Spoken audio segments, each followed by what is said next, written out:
What is up, guys? Gary Oak here with day 2 of my top 5 decks in the current meta. And before you go grabbing your lynches, yes, that is correct. I have Nekroz at the number 4 spot for top decks in the meta. The reason I have it at number 4 is just because it was the only deck to truly get just fucked by the ban list. Shirt going to 1, and Lavavo Chain gone, Jin gone.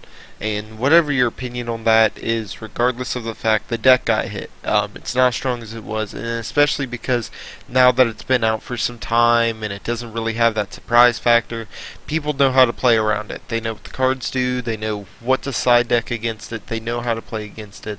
That's why I'm putting it at my number 4 spot. Now, if you're unfamiliar with Nekroz, hopefully you can use this video to kind of understand their effects a bit better so you are better prepared for playing against them. And if you do know Nekroz, then maybe you can just look and shit talk my build for Nekroz. Anyways, let's begin. First is Nekroz of Colossus.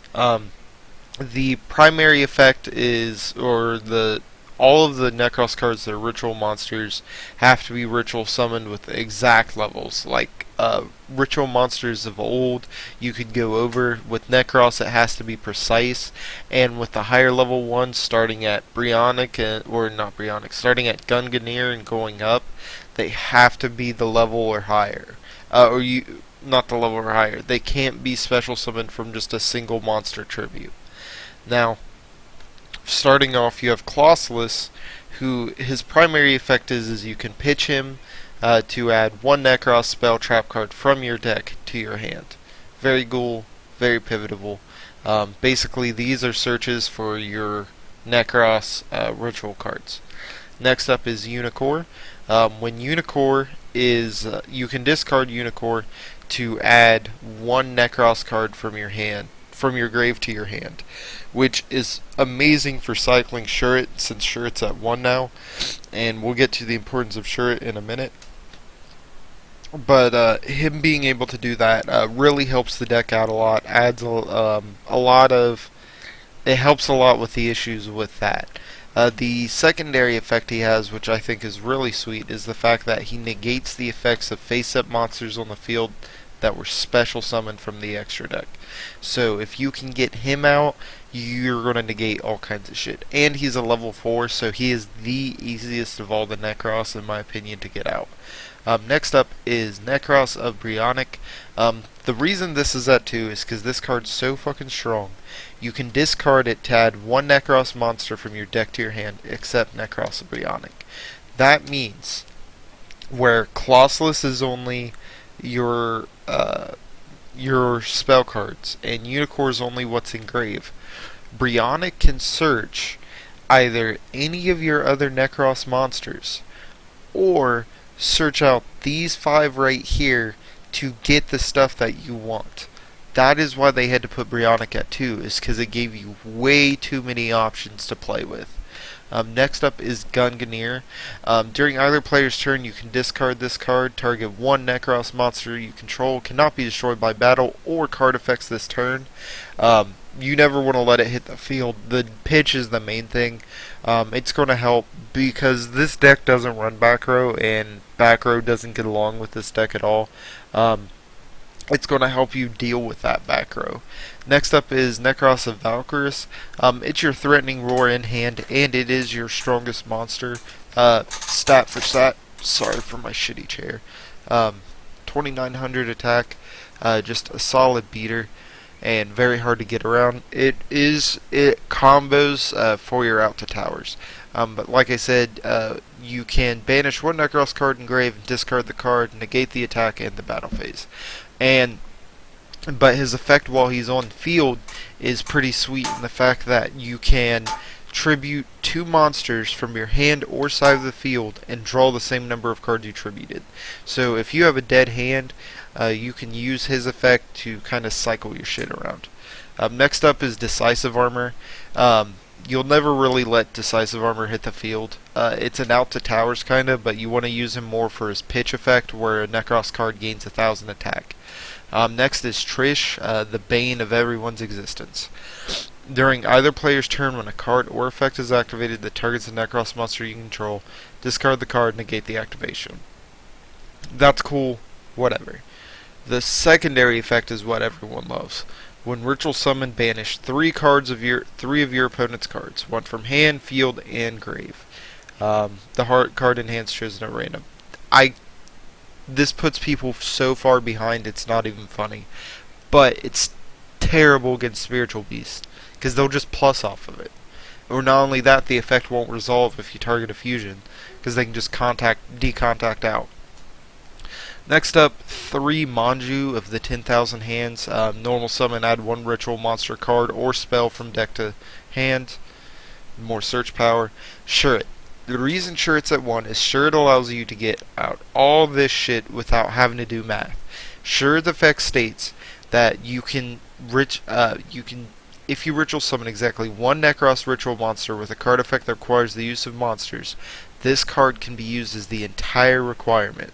If this card is tributed by a card effect, add 1 warrior type Nekroz ritual monster from your deck to your hand. You can only use this effect if sure it's strategist of Nekroz once per turn. This means you could ritual summon Trishula, send him, search a Colossus, pitch Colossus, add another Nekroz ritual spell to hand, grab, I think it's Mirror or I think it's Cycle. One of these is the one that banishes. Not Kaleidoscope. Mirror. So you could pitch the Colossus, grab Mirror, and just do the shit all, like, just be ready to set up for next turn with it. It's way too fucking strong. That's why they had to hit it to 1. Next is Dance Princess of Nekroz. Your opponent cannot activate cards or effects in response to the activation of a Nekroz ritual spell card. Nekroz ritual monsters you control cannot be targeted by an opponent's card effect. If this card is tributed by a card effect, you can target 1 banished Nekroz monster except Dance Princess, add it to your hand. You can only use this effect of Dance Princess once per turn. So, Dance Princess didn't used to get much play before. Her play is actually going up recently, though, because of how well she combos with Shuret. If you end up using Shuret with that mirror to banish him, you can use Dance Princess to just cycle him back into your hand. 3 Senju, more search, add 1 ritual monster card from your deck to your hand. So with both of these, you can grab Colossus, Bree, pitch Bree into Colossus. Like, the beauty of the deck is it can deck thin super well, and it allows you to play what you want when you want.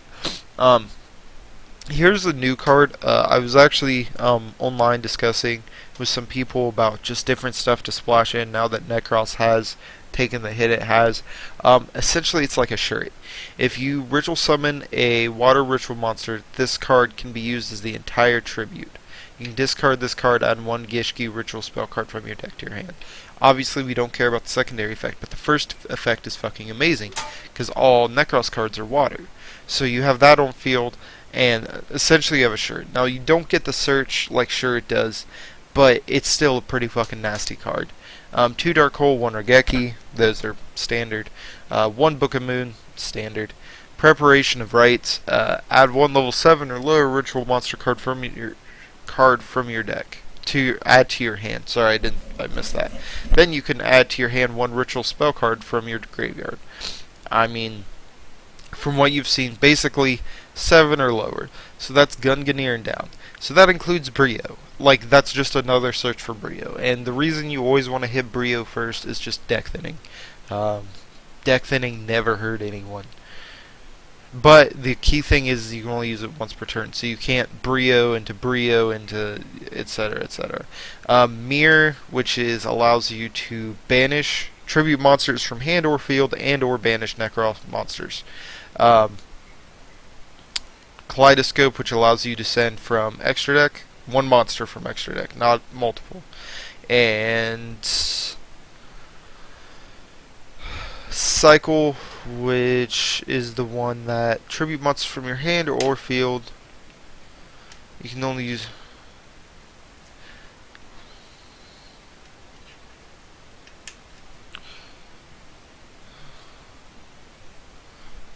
Anyway, Sorry for the dead air time. I forgot to read over cycle when I was preparing the deck earlier. Anyway, all of these spell cards have a common effect in the fact that if you control no monsters, you can banish it and one Nekroz monster in your grave to add a Nekroz spell card from your deck to your hand. Like I said, just more draw power, more cycling. And 3 MSTs because fuck back row.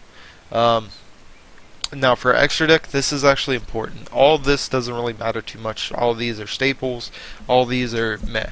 Herald of the Arclight is super key for this deck because if you use it with Kaleidoscope, that means you get to make a Unicorn. With the Unicorn, you make a Herald of the Arclight. You send it to grave. Any monster sent to hand or deck to the graveyard is banished instead. When a spell, trap card, or monster effect is activated, that doesn't fucking matter. If this card is in the graveyard, you can add one ritual monster or ritual spell card from deck to your hand if it's sent there as a tribute. If this card is sent to the graveyard, you can add one ritual monster or ritual spell from your deck to your hand. So, I mean, you essentially have, with that, you're running 9 Manju, Senju. Like, you have so much fucking search with this deck. That's why this deck was tier 0 for the longest time. But, like I said, it has such a huge weakness in the fact that it can't really run back row effectively because of its need for all of its spells and search power. So, back row is the biggest weakness of the deck.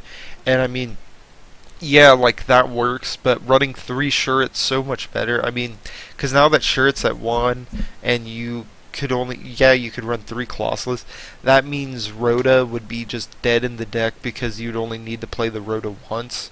I'm not saying the deck's bad. The deck is still very strong and very powerful. It's just compared to things like Heroes and BA and other things of that nature, even Yosinju. Like, my main deck is Yosinju, and I've only lost 1 game to a Nekroz player, and that's because they ran triple MST, triple Twister, triple Dust Tornado, and so that was just 9 cards dedicated to back row hate.